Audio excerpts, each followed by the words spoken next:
estava pensando um pouco na questão que você coloca do presidente que tinha muito carisma, que era o Lula, que escolhe uma presidente que, nesse sentido, é construída como uma pessoa técnica, que não precisa, ou teoricamente não precisaria desse carisma para governar. Justamente numa época em que a ideologia neoliberal vende a ideia de que não existe mais ideologia, não existe mais utopia, é a realidade racional que comanda as coisas, a ponto até deles negarem que exista o neoliberalismo. Então eu queria perguntar para você como que essa questão da passagem do presidente que foi bem sucedido com muito carisma para presidente que está tendo um governo complicadíssimo e não consegue organizar as coisas através do carisma que lhe falta, como que isso diz alguma coisa desse momento mais amplo da política e da ideologia que a gente vive hoje? Essa é uma questão, porque o problema que eu quis investigar nesses dois livros, né, é a eficácia política real dos elementos de personalidade, das funções de personalidade do político, que se convencionou classicamente chamar carisma. É uma ideia muito importante das ciências sociais clássica, dada pelo Weber, e ela se torna muito importante no processo da modernidade quando se estrutura a disputa pelo poder através de facções sociais e partidos e homens. E nós então temos esse display de possibilidades psíquicas da sociedade representado nos políticos. Esses vários modos da sociedade pensar, se comunicar consigo mesmo, né? Então, o problema do carisma político, que é um problema clássico, ele, apesar dele ser real e de enorme importância, ele é estrategicamente deixado de lado, particularmente no Brasil, o que é curioso, dado a importância superlativa dessa questão no caso do Lula. Curioso não pensarmos o que significa carisma. Na verdade, é uma pesquisa dessa modalidade de poder, que eu estou tentando, do ponto de vista teórico, pegando esses dois casos concretos, mas principalmente o caso do Lula, pensar exatamente um pouco o funcionamento e o enigma do carisma, que tem uma certa radicação naquilo que os psicanalistas chamam de inconsciente. Okay. Né? Um elemento desse poder é inconsciente, tanto no líder quanto naquele que é liderado pelo líder. E nesse sentido, é uma aventura para um psicanalista. Isso explica um pouco por que outras pessoas não cruzam, né? Porque essa é uma questão de análise simbólica. Não só psicanalistas, mas críticos literários, críticos de arte. Né? Quem trabalha com o campo da cultura pode observar essa equação, né? A Beatriz Sarlo, por exemplo, estudou isso fortemente, a construção da entidade mítica, psíquica da Evita Peron. Sim. E o esforço ali, que esse carisma não é individual, ele também é um processo social. Ele catalisa de alguma forma. Ele catalisa, ele é investido, ele é feito por outros. Lá no caso do Lula eu mostro muito isso, quer dizer, o Lula é muito sonhado por outras forças que são tão importantes e significativas quanto ele próprio. Quando, por exemplo, a vida intelectual de esquerda do Brasil, uspiana, elege o Lula como o homem que vai operar o próprio desejo desse campo intelectual, né? Então, esse carisma é uma somatória de forças sobre aquele... O Lula já carregava a sua história de metalúrgico, de operário e de sindicalista, e ele soma isso a uma liderança de classe média. Transfere para ele a legitimidade de ser a liderança. Né? Isso é uma fé, né? no homem político. Né? Depende da biografia dele e também do quanto a construção vem de fora. Exatamente, né? Depende da biografia dele, é coerente com a biografia dele. Há uma construção de fora que são interesses que se articulam a ele, que tenham ele também, ele se deixa desenhar por esses interesses, e depende, no fim, como ele joga com essas forças dentro dele aí é o problema psicanalítico como realidade psíquica, né? A capacidade dele suportar essas energias sociais que são depositadas nele e como ele joga com essas forças na vida pública, né? Como ele faz essas forças se atualizarem como forças, vetores políticos reais. Então, no caso do Lula, é muito claro a construção de uma, vamos dizer assim, grande entidade carismática e a importância disso para a própria política.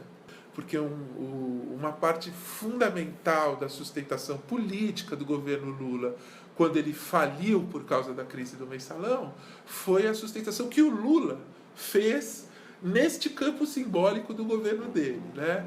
Então, o Lula, não é por acaso que ele ficou muito mais poderoso que o PT, porque ele passou a correr sozinho. Né? Quando o PT ficou para trás, ele passou a sustentar sozinho o valor do seu governo, a eficácia do seu governo, a legitimidade do seu governo, enfim. Então a gente tem esse grande caso, né, de poder carismático, né, que se contrapôs ao Fernando Henrique, que também tem suas potências carismáticas, mas é numa faixa bastante diferente da do Lula, né? E muito menos universal para o Brasil, vamos dizer assim, né? Muito mais classista, né? E isso não é um problema pequeno, porque isso é um problema grande do PSDB. É exatamente essa limitação que o PSDB não consegue quebrar. Isso que está expresso nessa entidade simbólica classista do PSDB é o problema que o PSDB, por isso que o PSDB não consegue votos, porque ele tem essa limitação simbólica. Porque quando o FHC comenta que nós precisamos falar ao povo, isso, só disso ser um programa já mostra que é um problema. Né? Não, lá no livro da Dilma eu mostro o contrário, que ele diz que nós temos que abdicar de falar ao povo.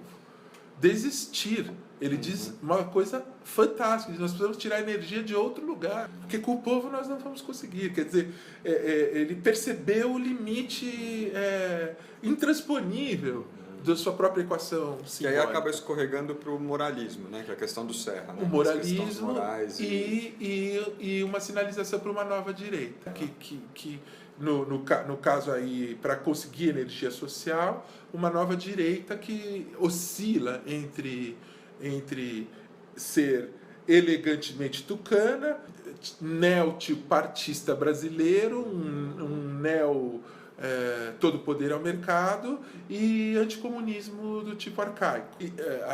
Isso é um problema complexo, depois a gente volta nisso. Quer dizer, pelo limite do enraizamento simbólico do PSDB, político simbólico, pelo PSDB não conseguir a confiança do povo brasileiro, ele precisou reativar a velha reação e o velho racionalismo brasileiro. Isso quer dizer, isso foi de fato uma equação à direita real do PSDB, né? E do ponto de vista do que o Fernando Henrique diz ali, um cálculo político necessário, né? De onde o PSDB vai tirar força? Tirou do arcaísmo brasileiro. É muito triste isso para o PSDB. Né? Então, esse problema do carisma, o que eu acho, né, que em sociedades democráticas complexas, que você tem muitas forças em jogo no processo público, muitas disputas, muitos interesses, e é preciso coordenar esses interesses de modo a que esses interesses produzam uma dimensão pública de interesse coletivo. Você não é um mero demagogo ou não é um mero oportunista, mas de fato você tem um projeto público. Então, nestas condições, as condições psíquicas do político crescem enormemente. O valor das condições psíquicas. Agora, mas pensando especificamente no caso da Dilma, se a gente pensar que talvez o fato biográfico mais importante da figura dela seja ter participado da guerrilha e se envolvido ali no momento dramático da história, talvez isso explique esse confronto, ser uma figura que foi para o confronto total, talvez explique ela não conseguir usar isso favoravelmente, quer dizer, isso não conta, ela não consegue pegar essa bagagem e falar, não, eu vou usar isso para me impor como uma pessoa que lutou pelo país. Esse tipo de luta tão direta como aquela se envolveu, talvez explique uma coisa que o brasileiro já não quer chegar nesse ponto. Então, ela não consegue usar isso, né? Então, aí a gente tem essa situação, porque embora seja um analista simbólico e um psicanalista que está pensando, né, do livro, nós não estamos fazendo uma psicanálise da Dilma, mas nós estamos na mesma situação um pouco que o psicanalista está diante do inconsciente. Todos nós estamos. Nós estamos vendo as ações do sujeito, Dilma Rousseff, produções de sentido que não nos parecem adequadas e a gente tenta relacionar com a história. De onde, né, ela não tem a mobilidade que ela devia ter. E aí nós sabemos os elementos da história e a gente tenta fazer o tipo de alegorização que a psicanálise faz, que é essa daí que você acabou de falar. Será que é o elemento da tensão guerreira da Dilma que impede ela de se mover nesse novo campo? É uma possibilidade, né? O analista também nunca sabe, né? Ele levanta os possíveis. Quem sabe é o próprio sujeito que está sob análise. Sabe mais ou menos, que pode vir a saber, que pode dizer sim, eu carrego isso, né? Mas nós podemos ver a estrutura simbólica das ações. E aí sim, na estrutura simbólica das ações, a gente vê padrões, né? As fontes, são mitos, são as interpretações, são as hipóteses de como se organizou desse modo um sujeito. E no caso da Dilma, você fala, será que é a questão da guerrilha e a postura de guerra total, né? E portanto, necessariamente estruturada por autoridade, porque o risco é sempre muito grande, o inimigo é sempre absoluto. Em algum lugar da ação política da Dilma, eu acho que existe essa fantasia, mas matizada, né? A minha hipótese principal sobre as dificuldades da ação política da Dilma diz respeito a ela ter participado da política da redemocratização sem ter sido um sujeito político, que é o que eu chamo de tecnocrata de esquerda, né? Eu acho que ela tem uma proteção, que ela foi protegida pelo processo político por ser um quadro técnico num mundo que era o mundo da esquerda petista e pedetista, em que havia um pouco de déficit de quadro técnico. Muitos políticos e poucos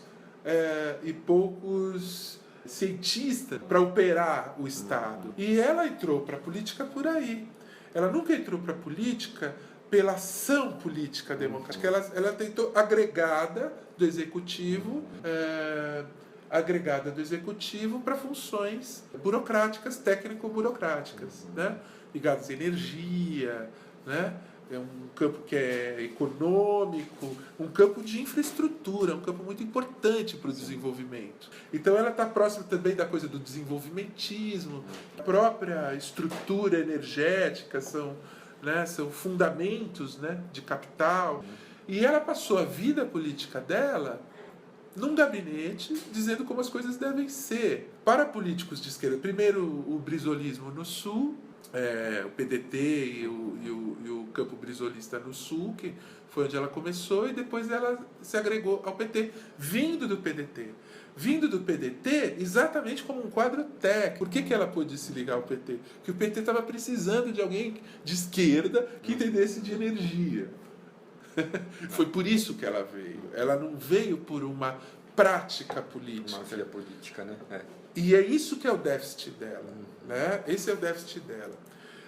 Para que o Lula tenha feito o erro de colocar uma pessoa numa condição extremamente complexa de negociação e de força, que não tinha habilidade para isso, ele também deve ter sido convencido na relação com ela que ela tinha força para segurar esse lugar. Mas isso foi uma ilusão de ótica. Quer dizer, durou um ano, né? Durou um ano. No livro eu digo, o Lula imaginou que o bem que a Dilma deve ter feito para ele na gestão do seu governo, ele que é um gênio político, mas é um homem disperso, ele tem exatamente a flexibilidade de receber os projetos dos outros. E quando ela assumiu o lugar do Zé Dirceu, ela organizou o governo do Lula e liberou o Lula para à rua, para o espaço público onde ele brilha. Virou né? o cara. Né? Onde ele virou o cara. Né? Mas por trás, o controle do governo dele, a agenda do governo dele, a pauta, a organização, estava na mão dela.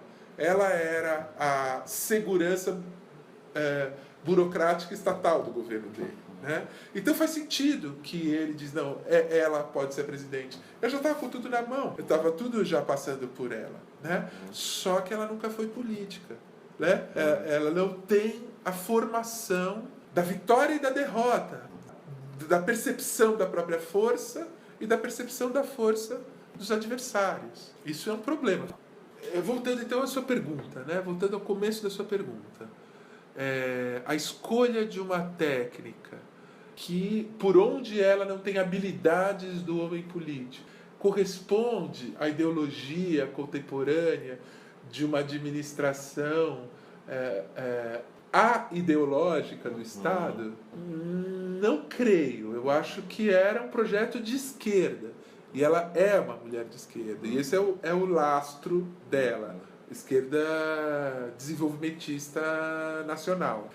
Mas ela pode exatamente correr na falha que é simétrica do ponto de vista da direita tecnicizante, né? Que é a abstração técnica, a verdade da abstração técnica por sobre a concretude real da vida social. No caso dela, ela se arrebentou por fazer isso à esquerda. Né? Os neoliberais costumam se arrebentar por fazer isso à direita.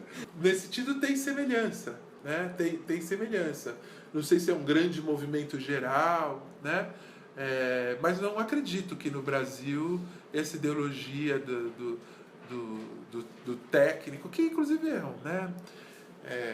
É ideologia, né? Sim. Não existe isso. Sim. Tudo é política ali. E mesmo Mas a pessoa super técnica como ela foi vendida, estar falhando, de uma certa forma mostra o quanto é ideologia, né? Exato, porque seja o ponto, não né? existe a técnica pura. A história da gente estar na periferia e conseguir enxergar de outra forma, talvez seja um pouco isso, né? A técnica é uma disputa. Esse caso mostrou muito claramente pra gente. O momento em que o governo começa a falir economicamente foi um momento de embate de leitura do real, que levou 2 anos até esse campo que agora hegemonizou vencer esse real. Não foi da noite para o dia, porque era uma disputa ali de fronteiras, de limites, era uma disputa que estava na fronteira do projeto econômico. O governo sustentava que as ações que ele fazia eram ações que dinamizavam o mercado interno e empregavam. É verdade. Até certo ponto estava funcionando. Até certo ponto era verdade, exatamente. A partir de algum limite, passou a ser verdade a posição fiscalista de dizer que o governo está aumentando o déficit. Qual é esse limite? Né? Esse limite é que se perdeu. A figura do Mantega talvez seja sintomática, porque ele foi o homem do milagre do crescimento lulista e de repente ele virou o cara que fez tudo errado, né? Ele está errando muito, então. Mas ele foi o homem ativo do governo Dilma, né? Da construção desse neo-investimento desenvolvimentista do governo Dilma, né?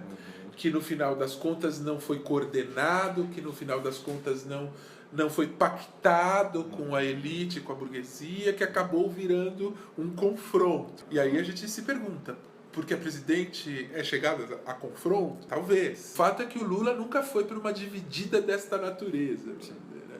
Por uma tensão radical com os outros poderes. Né? O Lula não operava desse jeito. Isso são funções de personalidade.